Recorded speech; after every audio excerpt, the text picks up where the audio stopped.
Hello again, rail fans. I'm not wearing my old Key West hat this week because I got a new one recently. Got it from Dutch Harbor, Alaska. My son brought this back for me. He's working on these supply boats that supply offshore installations of one kind or another, and he got a fill-in assignment to Dutch Harbor, Alaska.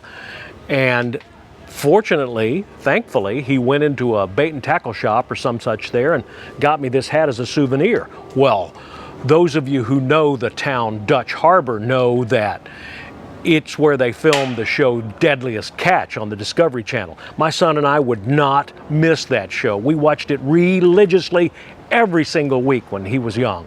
And that show means a lot to us, and this hat means a lot to me. So I am much appreciative of that.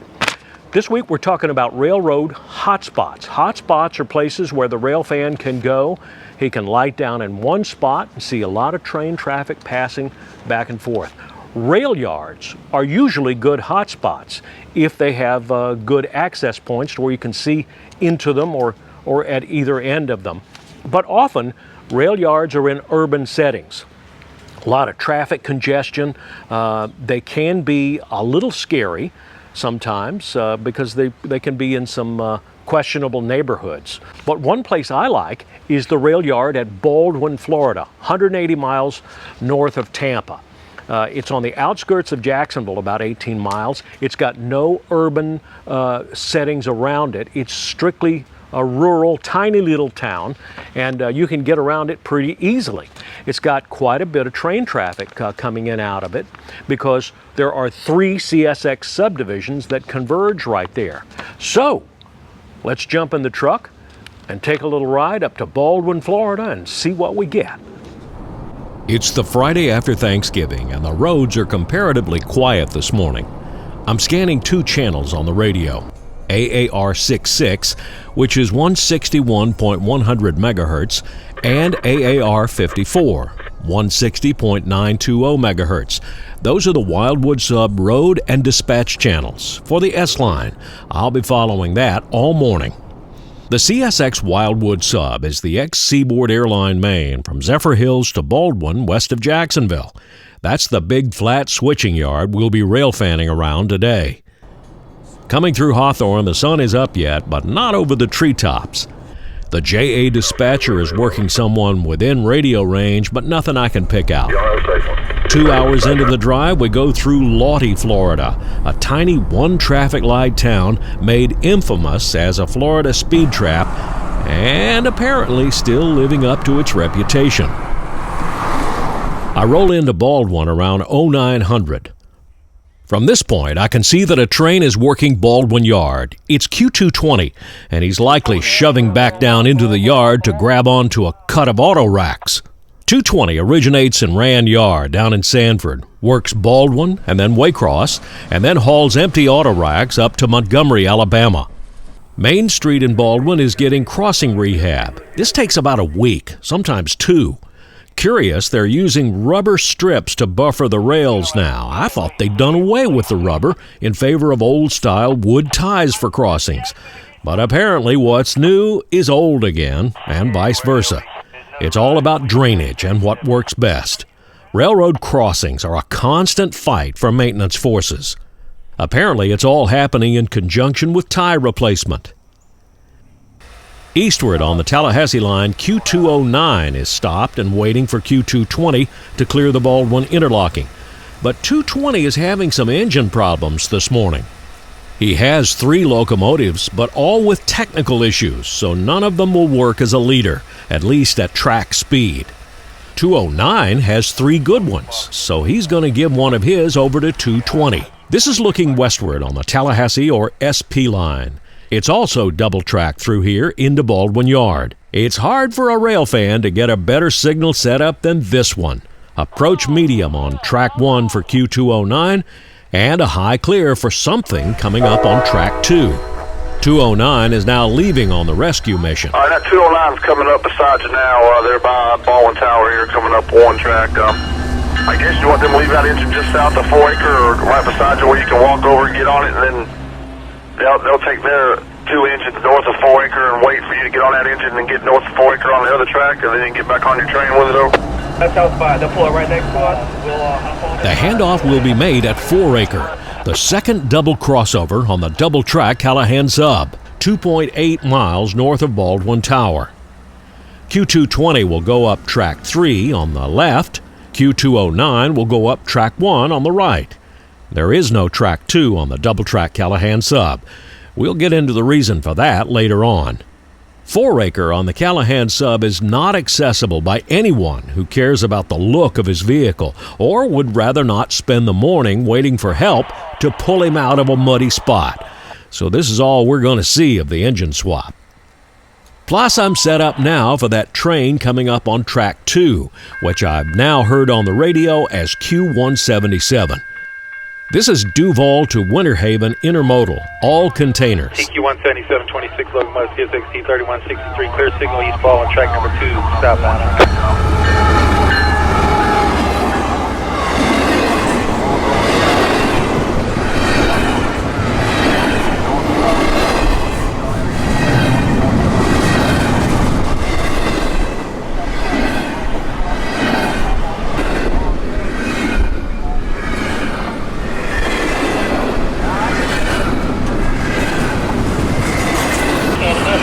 Never heard a DD, but it's a long one today with a mid-train DP engine.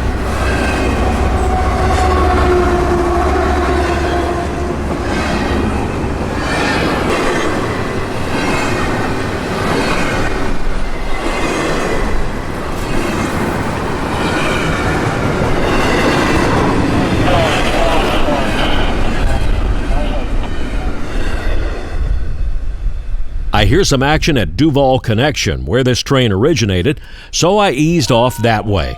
12 miles east of Baldwin, Duval Connection is a Y that offers access to trains going either direction on the SP line.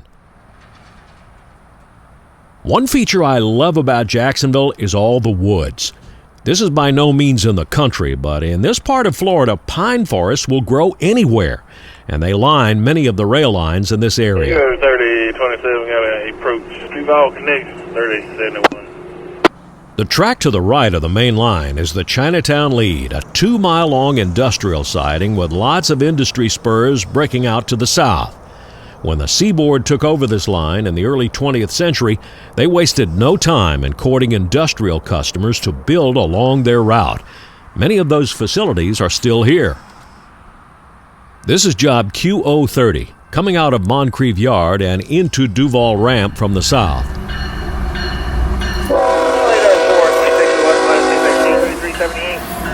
Northbound, Brickyard, no connection. Bricks, 100-minute crossing, right? He'll pull past the Y and back in. But first he's got to stop and wait for another job coming out. XTO 755 and CSX 6127 has got medium advance approach, Duval Connection. Heading out of the yard is 0755, a yard-to-yard transfer run leading downtown and over to the FEC. It's cool to see actual piggyback loads on the rails. These are semi-trailers on specially made flat cars instead of just containers.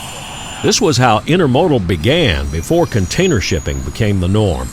This job even has containers on wheel chassis. Apparently someone needs those trailer chassis somewhere else.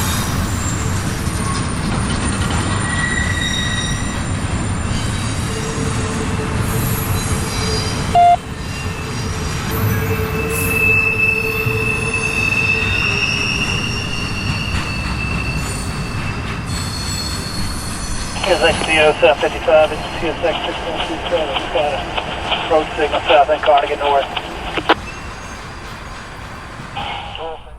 When 755 clears the Y, Q030, engine's light gets the signal to enter the yard. This is one of the things that I really love about Baldwin and the Jacksonville area in general, is that right down the road here at Duval Connection, you've got intermodal trains coming in and out all the time. So you can just see all kinds of stuff here at all times of the day. It's a really easy train watching spot. I break off for gas and some lunch and move back out to Baldwin Yard afterward. An easy spot to sit and watch the trains in Baldwin is Oliver Street at the dead end right next to the post office, but heed the sign. Don't park in the post office parking lot. They will promptly ask you to get out, or even worse. You got to stay on the street, but it's a dead end, so it's not a problem.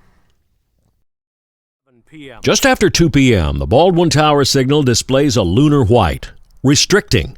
This tells a crew to proceed, but only as fast as you can safely stop in half the range of your vision, looking out for other trains, derails, switches lined against you, or any other obstruction. In no case faster than 15 miles an hour. What does that mean for us? Well, right here, in this case, it means a southbound train coming out of Callahan is going into Baldwin Yard to do some work. That train is Q455, Waycross, Georgia to Sanford, Florida, working Baldwin and Taft Yards along its way. This is the southbound counterpart train to the Q220 we saw earlier this morning. It's generally a mixed freight train, some of everything, including these, electric transformers traveling from factory to a power plant somewhere in the area. Rail crews will often refer to these as high wides. They are a little wide, but they are also very high and very heavy, hence the need for the depressed center 8-axle flat cars. These are among the loads they'll drop into Baldwin Yard today. Q455 is coming into the yard on Track 3. The track next to him is Track 1. As I said earlier, there is no Track 2 on the Callahan sub. Why and how did that happen? It really helps to see it from above. These are the main lines and yard leads on the north end of Baldwin. That's I-10 flying over. Now let's turn it around to the north. We see the yard leads on the left and the two mains on the right. Track 1 on the inside and Track 2 on the outside right. These are the two mains of the Wildwood sub that runs behind us all the way to Starke, about 30 miles to our south. Look what happens when we follow them north. When we get beyond the signal, Track 2, the main on the far right, peels off to the east to become Track 2 of the SP line into downtown Jacksonville. Track 1 of the Wildwood sub keeps going on northward across the diamond and becomes Track 1 of the Callahan sub. But it's on the right now of the other main line. I guess the engineers decided they couldn't make that other main Track 2 because on CSX, Track 1 is always on the left and Track 2 is always on the right when you're facing north. So that's my understanding of why there's a Track 3 and a Track 1, but no Track 2 on the 20 miles of the 2-track Callahan sub. The bulk of Q455's 13,000-foot-long manifest is auto racks. New cars, SUVs, and trucks coming into Florida from factory to dealerships all over the state. 455 will spend the next 2.5 hours dropping these racks into predetermined blocks and many of Baldwin's tracks. They'll be picked up over the next 24 hours by trains headed to Tampa, Lakeland, Orlando, and West Palm Beach.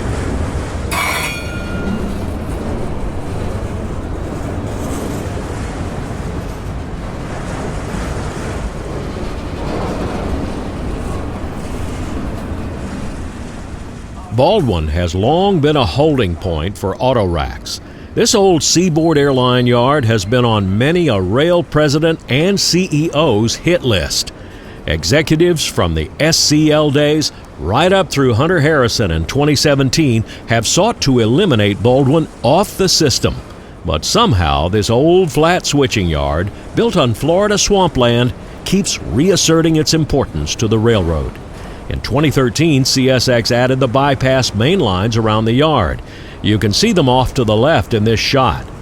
Then they added paved roads beside 3 tracks for inspections so that car inspectors and shop people could ride golf carts along the tracks, speeding up their work and dwell time in the yard. 3 years ago, this yard was shut down almost completely. You could drive past on 301 and see no cars on any tracks. But network designers apparently saw once again the value of Old Baldwin in the 21st century's precision scheduled railroading philosophy. And now, Baldwin is almost as busy as it ever was. About 6 more, 3367. 6 call.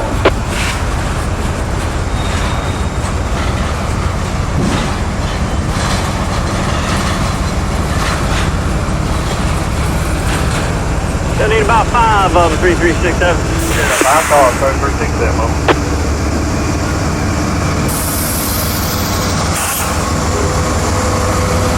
About 3 of them through that circuit. See them.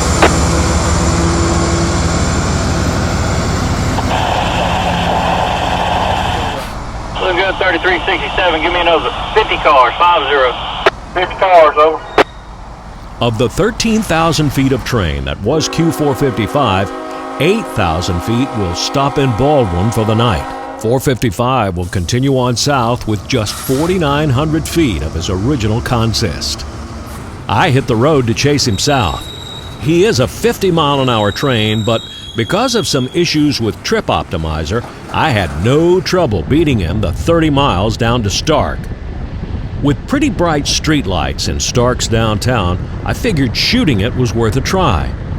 I was so far ahead of Q455, I had time to stop in for a slice at a place called Tony and Al's. Except I was told they don't sell pizza by the slice anymore, so I had to skip this one. Too bad, because it sure smelled good, and I was hungry.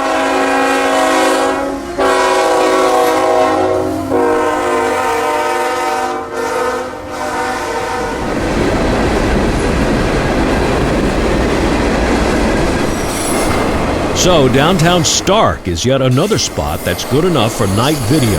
It's not ideal, but with the iris wide open, the shutter as slow as it'll go, and gain at 33 dB, the lamppost lights allowed me to make an acceptable image. Afterward, I held my position as Q045 was coming down south. CSXD, Q45, 27, locomotive 45, 28, got a clear, Wani Junction, number 1, hello.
Q 4527, locomotive 4528, got a clear noon south out. After Q045, I got back on the road headed south on US 301, cutting west on State Road 326 over to I-75. Using the interstate, I could go fast enough to leapfrog both trains. I cut back over to US 301 and drove into Wildwood. A crew bus was waiting here. It had to be for 455. After coming from Waycross, 2.5 hours of switching at Baldwin Yard, and the 3 hours to Wildwood, that cruise day had to be at an end. I waited on the Wildwood platform. This is the last remaining piece of Seaboard Airlines' busy Wildwood passenger station. A dozen or more daily trains like the Silver Meteor, Silver Star, and Palmland, and lots of others stopped here for service and to divide into West and East Coast sections. Coming back north, this is where those sections combined. For SAL, passenger was big business. NXDQ 4627, engine 172, medium approach, medium Wildwood. Number 1 to number 2 track northbound. At 2102, the headlight of Q046 came around the curve into Wildwood.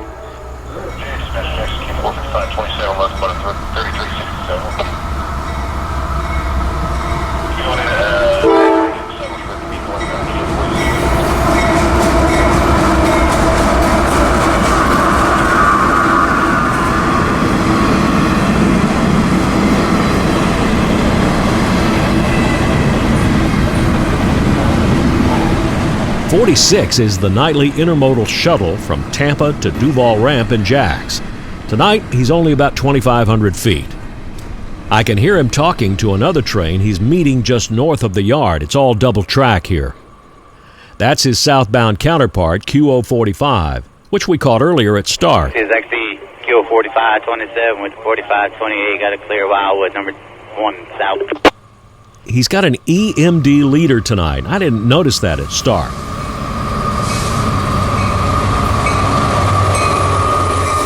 I wanted to catch Q45's crew change here, but he was still another 45 minutes out, and I had been rail fanning since 04:30 this morning.